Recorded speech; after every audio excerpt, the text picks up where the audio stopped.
For the last few weeks, I've been running a series on why former athletes get stuck, the belly, the environment, the drift. This week, I want to zoom out because there's a bigger pattern behind all of it, and it usually hits around 37. Most people don't stop training because of one big moment. There's no dramatic injury, no doctor telling them to stop, no single event where they decide I'm done. It's quieter than that.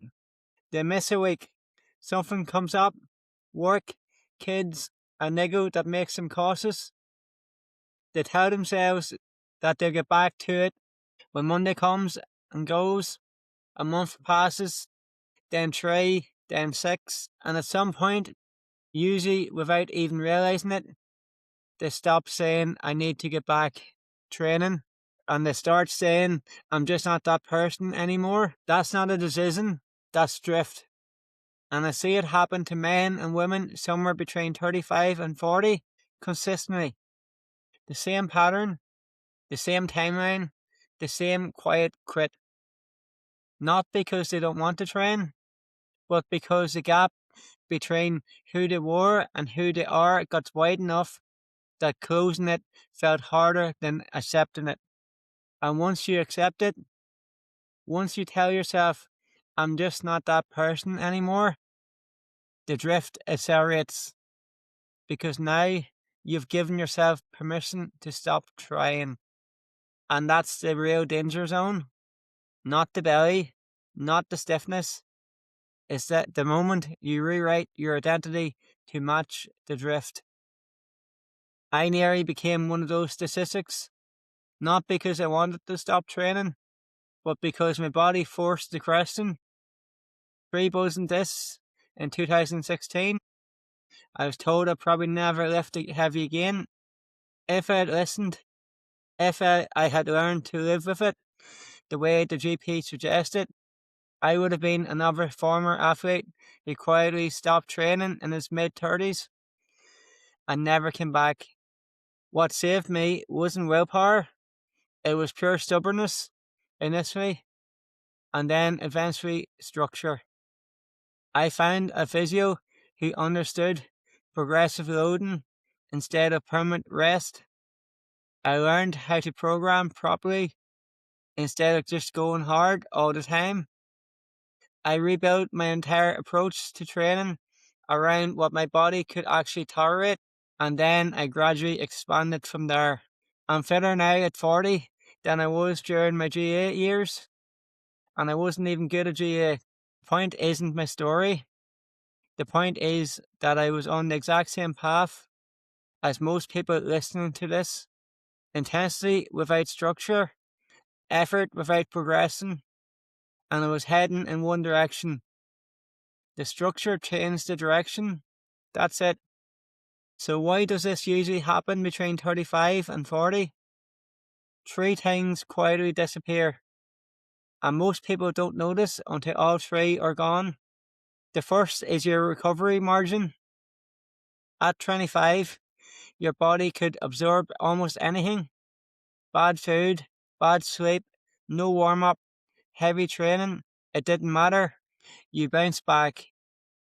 At 38, that margin is gone. A big weekend costs you your entire training week. A bad night's sleep shows up in your next session.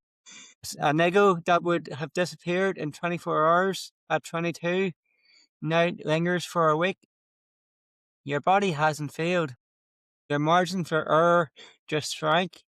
And if your training doesn't account for that, if you're still training as if you have the recovery of a 22-year-old, you're accumulating fatigue instead of fitness. The second is your automatic structure. When you played sport, you never had to decide when to train. The schedule was set. The coach wrote up the program. Your teammates expected you to show up, so you just went. Now every session is a negotiation with your diary, with your energy levels, with your excuses, and most days the excuses win.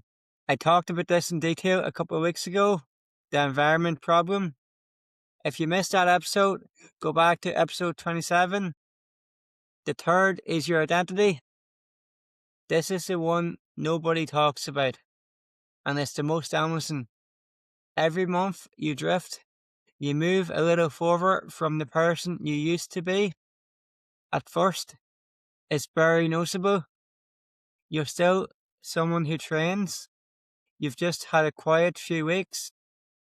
Then a few months pass, and you start to notice the gap, the belly, the stiffness, the things you used to do easily that now feel hard.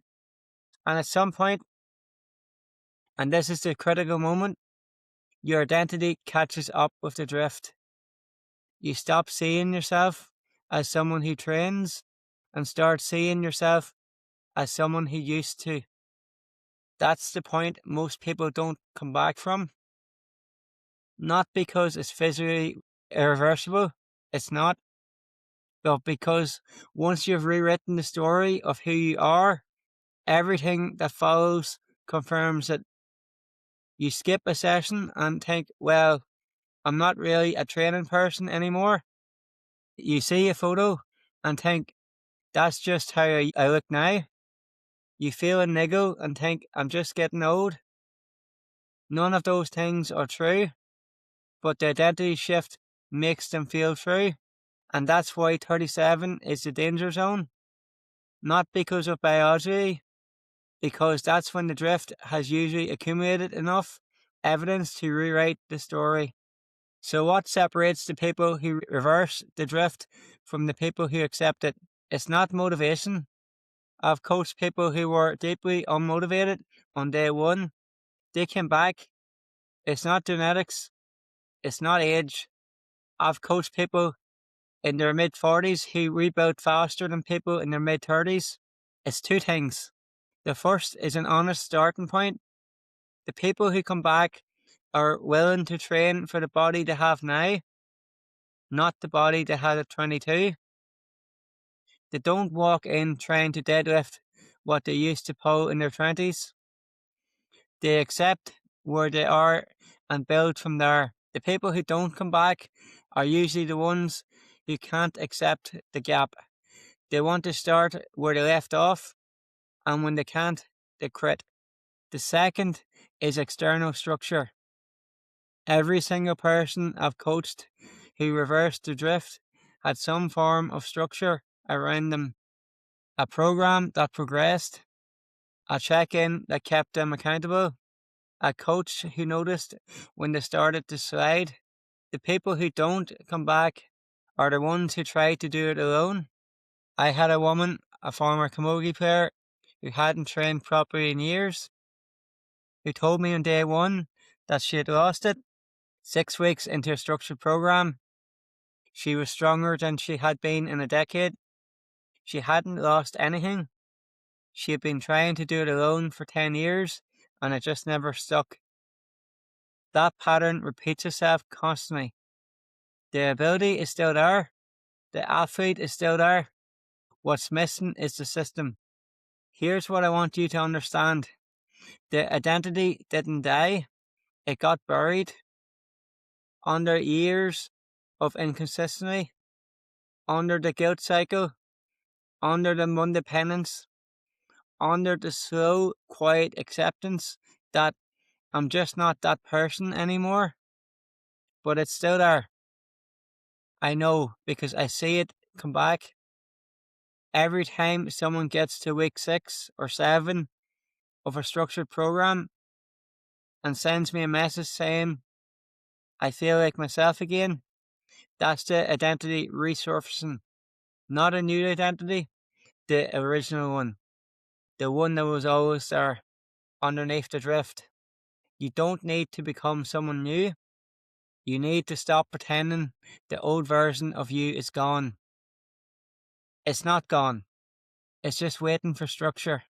If you're somewhere in that 35 to 40 window and you've been feeling the drift, the belly, the stiffness, quiet acceptance, I want you to know two things. First, you're not alone. This pattern is so consistent, I could describe it to any former athlete in Ireland, and they'll think I was describing their life. It's not personal, it's structural. Second, it's reversible. At any point, I rebuilt from 3,000 discs in my mid-30s. I coach people in their mid-40s who are stronger now than they were at 30. The window doesn't close. It just gets harder the longer you leave it. I'll put together something called the Former Athlete Viewing Standard.